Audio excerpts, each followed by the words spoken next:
శ్రీ గురుభ్యో నమః. శ్రీకృష్ణ గురు చరణ సన్నిధి అనే గ్రంథంలోని అంశాలను చెప్పుకుంటూ ఉన్నాము. అందులో భాగంగా బందరు గురు పూజలు 1983 అనేటువంటి అధ్యాయంలో మనం ఉన్నాము. పున్నయ్య శాస్త్రి గారు చెబుతూ ఉన్నారు, 4 గంటలకు మాస్టర్ గారు నన్ను వేదిక మీదకు పిలిచి కొలది నిమిషములు ప్రసంగింపుమని ఆదేశించిరి. 1966లో గురుపూజా వేదికపై ప్రసంగించి తిని. ఇది 2వసారి నన్ను సభాసదులకు ఇట్లు పరిచయము గావించిరి. మాస్టారు పున్నయ్య శాస్త్రి గారిని సభాసదులకు పరిచయం చేస్తున్నారండి. ఇతడు బ్రహ్మణ్యుడు, భాగవతోత్తములను తయారు చేస్తున్నాడు. ఈ మాట మళ్ళీ ఒక్కసారి చెప్పుకుందామండి. ఇతడు బ్రహ్మణ్యుడు భాగవతోత్తములను తయారు చేస్తున్నాడు. తెలియని వానివలే ఉండును, ఇతనికి ఎంతయో తెలియను. మళ్ళోసారి చెప్పుకుందామండి. తెలియని వానివలే ఉండును, ఇతనికి ఎంతయో తెలియను. ఇంతకును శ్రీవారి ఆశీస్సులు కాక వేరు కాదు. పున్నయ్య శాస్త్రి గారు అంటున్నారు, తెలియటమైనా ఏదైనా శ్రీవారి ఆశీస్సులే కదా అంటున్నారండి. ఇంతకును శ్రీవారి ఆశీస్సులు కాక వేరు కాదు. నేనని ఉండుట ఎక్కడిది? నేను వ్యాసునకు నారదులు ఉపదేశించిన వాసుదేవోపాసనను భాగవత ఘట్టము నుండి వివరించి తిని. భక్తి యొక్క ప్రాధాన్యము. ఈశ్వరుడు జీవితంలో మనకు వ్యక్తుల వర్తనము రూపమున, సన్నివేశముల రూపమున, పరిస్థితుల రూపమున వసంగు శిక్షణను గూర్చి చెప్పి తిని. గాయత్రీ మంత్రమును సంగ్రహముగా వ్యాఖ్యానించుచు పరిపూర్ణ శరణాగతియే దాని సారము అంటిని. సహనము, పరమ ప్రేమ గాయత్రి అందలి ప్రబోధములు అంటిని. మాస్టర్ గారి జీవితమునందలి కొన్ని సంఘటనలను ఉటంకించి తిని. వారు తమ ప్రేమను ఎట్లు మాపై కురిపించినది, మాకు సేవాపథములో ఎట్లు శిక్షణను సంగినది, తీర్చిదిద్దినది తెలిపి తిని. ప్రేమతో కూడిన సేవారంగమున ప్రవేశించిన వెంటనే దివ్యత్వము మనలను ఆవేశించి మన జీవితమునే దివ్య సుధామయము గావించునని చెప్పి తిని. ఈలోపు మధ్యాహ్నము భోజనానంతరము ఒక సంఘటన సంభవించినది. శ్రీవారు నన్ను ఇంకా కొందరిని వెంటబెట్టుకొని ఒక భక్తుని గృహము చేరిరి. కోటా గ్రామమున శ్రీవారి ఆదేశమున విద్యాలయమును నడుపుతున్న శ్రీ రామిరెడ్డి అను భక్తుడు తనువు చాలించనని శ్రీవారికి సమాచారం అందినది. ఇతని గూర్చి శ్రీవారే స్వయముగా 1983 బెజవాడ గురుపూజలలో ఇట్లు తెలిపిరి. ఇంతవరకు నా వెంబడి తిరుగుచున్న వారిలో సంపూర్ణ శరణాగతి నందినవాడు రామిరెడ్డి ఒక్కడే. మాస్టర్ అన్నారటండి. ఇతని నివాసము నల్లపాడు. తాడిపత్రిలో తాను చేయుచున్న ప్రభుత్వోద్యోగమును నా ఆదేశముపై పరిత్యజించి, అంటే మాస్టర్ చెప్తున్నారండి రామిరెడ్డి గారి గురించి. తాడిపత్రిలో తాను చేయుచున్న ప్రభుత్వోద్యోగమును నా ఆదేశంపై పరిత్యజించి కోటా గ్రామమున మన విద్యాలయమున నేనిచ్చిన ప్రణాళిక ప్రకారము పనిచేయ సిద్ధమైన వాడు ఈతడు. మాస్టర్ గారు నా వైపు తిరిగి ఇట్లనిరి. పున్నయ్య శాస్త్రి గారితో మాస్టర్ గారు అంటున్నారు, రామిరెడ్డి దేహము త్యజించెను. వెంటనే కోటా వెళ్ళి అతని దేహమును నల్లపాడు తీసుకొని రాగలవా? నేను అట్లే అంటిని. ఇంతలో వారి ద్వితీయ కుమారులకు వరాహ మిహిరాచార్య నుండి వారికి ఫోను వచ్చినది. అతడు విశాఖ నుండి కోట వెళ్ళి రామిరెడ్డి దేహమును కారులో తెచ్చుచున్నాడనియు వార్త. ఇక నీవు పోనక్కర్లేదని శ్రీవారు నాతో పలికిరి. మాస్టర్ గారి దివ్య ప్రణాళికకు అంకితమైన శ్రీ రామిరెడ్డి ఎంతటి ధన్యుడో. ఆయన శరీరమును కొని తెచ్చుచున్న చిరంజీవి వరాహ మిహిరాచార్య ఎంతటి ధన్యుడో. ఇంతకుముందు 1983 విశాఖ హోమియో శిక్షణా తరగతులలో పాల్గొన్న విఠల్ శరీరమును కూడా ఇట్లే అతడు గొని తెచ్చెను. సేవలో కాకలు తీరిన యోధుడు అతడు. మాస్టర్ గారు బందరులో తమ సాయం సమయ ప్రవచనమున తమ ఆవేదనను ఇట్లు ప్రకటించిరి. మాస్టారు సాయం సమయం ప్రవచనంలో ఆవేదనని ఇట్లా ప్రకటించారటండి. మాస్టర్ మాటల్లోనే చెప్తున్నారు. తిరుపతిలో శ్రీ వెంకటేశ్వర విద్యాలయ విద్యార్థులకు నేను వారం రోజుల పాటు ఆ నడుమ గీతా ప్రవచనములు గావించి తిని. మొదటి రోజున కార్యక్రమ ప్రారంభకులు శ్రీ రామకృష్ణ మిషనులో పనిచేయుచున్న పూజ్యశ్రీ రంగనాథానంద స్వామి వారు తమ దివ్య ప్రసంగమును మొదట కావించిరి. ఆ సందర్భమున సభాసదులలో కొందరు ఈ స్వామివారు ఏ కులమునకు చెందినవాడో, బ్రాహ్మణుడు అవునో కాడో, బ్రాహ్మణుడు కానిచో బ్రహ్మ విద్యపై భాషించు అర్హత వీరికి ఎక్కడిది అని తమ మనస్సులందే తర్కించుకొనుచుండిరి. పరమపూజ్యులు భగవత్ సాక్షాత్కారానుభూతి నందిన శ్రీ రంగనాథస్వామి వంటి వారి విషయమున కూడా ఇట్టి తర్కముతోడి తలంపులు వచ్చుట శోచనీయము, మన దేశ దౌర్భాగ్యము. శ్రీరామకృష్ణ మిషన్లో పనిచేయు సన్యాసులకు కుల నిబంధన లేదు. శ్రీవారి ఈ ఆవేదనకు నేను చెలించిపోయి తిని. మాస్టర్ గారు తన సంభాషణను ఇట్లు కొనసాగించిరి. సభాసదులు కొందరు ఇట్లు తర్కించుకొనుట నా ప్రజ్ఞకు తెలియవచ్చినది. ఆపై నా ప్రసంగమున నేను వారి తలంపులను బయటపెట్టి బ్రహ్మ విద్యకు కుల ప్రసక్తిని అంటగట్టు దౌర్భాగ్యమునకు దిగుట దేశ వినాశనమునకు దారితీయును అని హెచ్చరించి తిని. మాస్టర్ హెచ్చరించారటండి ఆ సభలో. మాస్టర్ గారి సర్వజ్ఞత, జాతీయత, కులాతీతమైన విశాల మానవత, పెద్దలయందరి గౌరవము, సరళత మన కనులకు కట్టుచున్నది అంటున్నారు పున్నయ్య శాస్త్రి గారు. ఇంకా చెప్తున్నారండి పున్నయ్య శాస్త్రి గారు. ఆ రాత్రి నేను గుంటూరు చేరి శ్రీ రాముడు మామయ్య గారింట్లో శయనించి తిని.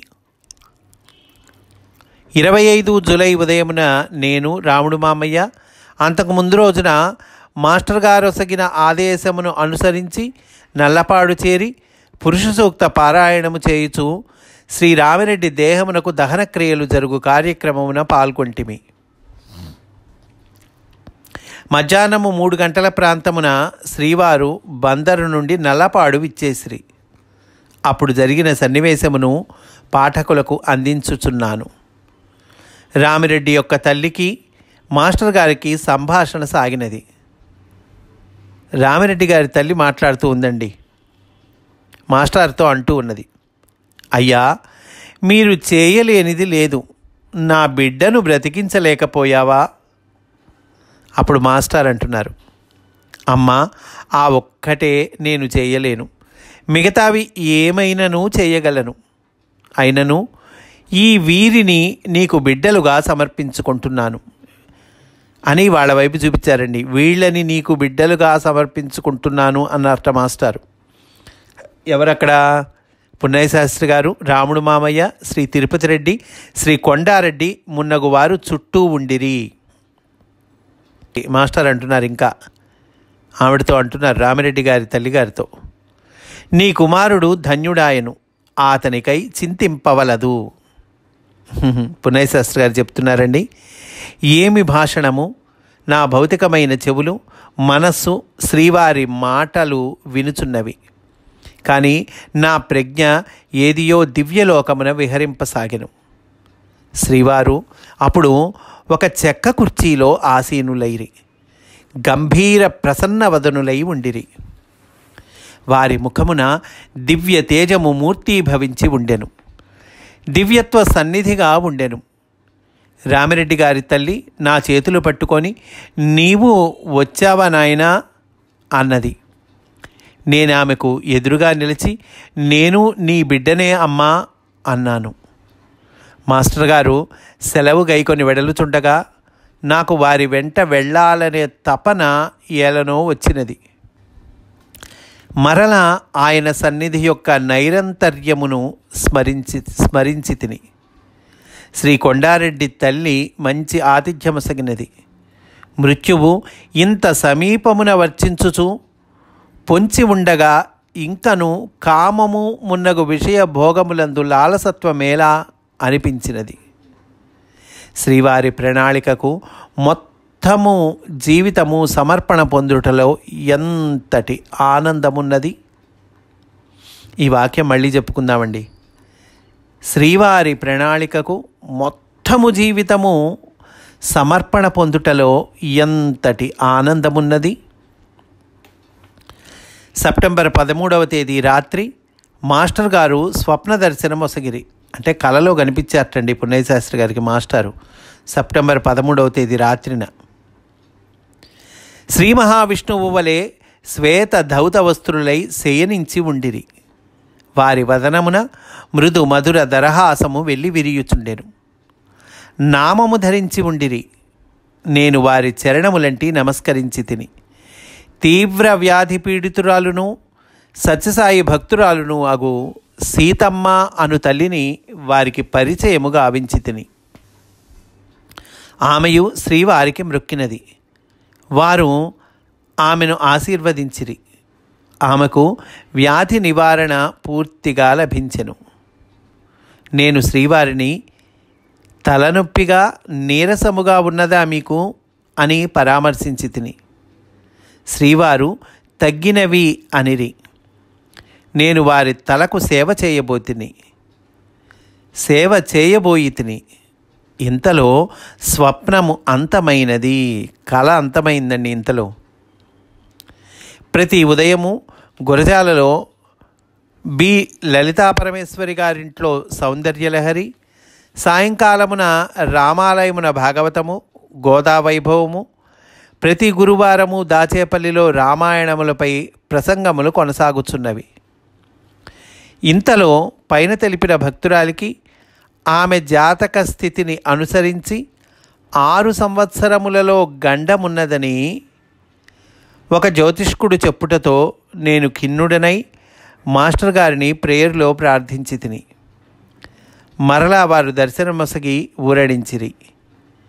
ఇట్లే పూర్వం ఒకసారి గుంటూరులోని ఒక భక్తురాలు తనకు సత్యసాయి బాబా వారు కలలో అనతికాల మరణమును సూచించిరని నాకు ఉత్తరం వ్రాయగా నేను దానిని విశాఖలో శ్రీవారికి చూపించి తిని. వారు ఆశ్వాసించుచు ఇట్లు ప్రత్యుత్తరమొసగిరి. బాబాగారు చెప్పినది వాస్తవమే. అయినను కొన్ని సంవత్సరములు ఆమె ఆయుష్ పొడిగింపబడుచున్నది. ఈసారి 2వ మారు జబ్బు చేసినచో మాత్రము మరణము తథ్యము. ఆమె పద్యపానములు, భగవద్విశ్వాసము, సేవ కొనసాగించినచో అప్పుడును తప్పును. ఆమె మాస్టర్ గారి ఓదార్పుతో ఊరలిల్లినది. మరలా 2వసారి కొన్నేండ్లకు జబ్బు చేసినది. బుజ్జిగారి వైద్యముతో కుదుటపడి ఇప్పటికి సజీవురాలై ఉన్నది. శ్రీవారి కరుణ కొలతలకు ఊహలకు అందనిది కదా. పైన పేర్కొనబడిన భక్తురాలును తీవ్ర రోగ విముక్తినంది ఇప్పటికి సజీవురాలుగా ఉన్నది. సెప్టెంబర్ 17న నా ఈ శరీర జన్మదినమున మాస్టర్ గారు తమ వాత్సల్య వర్షములో నన్ను ముంచెత్తిరి. ఎల్లరూ తానే అను ప్రేమానుభూతిని అనుగ్రహించెదరు కాక. మాస్టర్ గారు ఒకసారి గోపికలను గూర్చి తెలిపిన ఘట్టము స్ఫురణకు వచ్చినది. ఉద్ధవుడు గోపికలు కృష్ణ వియోగ తప్తులని భ్రమించి వారికి జ్ఞానబోధ చేయదలంచెను. ఉద్ధవుడు గోపికలు కృష్ణ వియోగ భక్తులని భ్రమించాట, వారికి జ్ఞానబోధ చేయదలిచాట. గోకులవాసుల దేహములందలి ప్రతి రోమము కృష్ణ అని పలుకుచున్నది. వారి ఎందలి అణువణువును కృష్ణరూపమై విరాజిల్లుచున్నది. వారికి కృష్ణ వియోగం ఎక్కడిది? గోపికలు ప్రతి జీవిని వేడుచు నీలోని గోపాలదేవుని చూపుమని వేడిరి. స్వామి సంగడీల నడుమ కూర్చుండి ఉండగా గోపాలురు ఒకరికొకరు కృష్ణ ప్రేమగా జీవించిరి. శ్రీవారు ఇట్లు ప్రపంచ భవితవ్యమును గూర్చి తెలిపిరి. అన్ని వ్యత్యాసములు దాటిన పవిత్రత, శిశుదశలోని స్వచ్ఛత పరిపూర్ణముగా నరజాతి కబ్బుటకు ఇంకను 2 శతాబ్దములు పట్టును. ఎల్లరూ గోకులవాసులై అంతయు బృందావనము అగుగాక, ఇదే మన ఆశయము అని శ్రీవారి ఆలాపన అని అంటూ ఉన్నారండి పున్నయ్య శాస్త్రి గారు. ఈరోజు ఇక్కడితో పూర్తి చేసుకుందాము. రేపు కూడా ఇదే అంశంలోని విశేషాలను చెప్పుకుందాము అని సవినయంగా మనవి చేసుకుంటూ స్వస్తి. వాసుదేవ.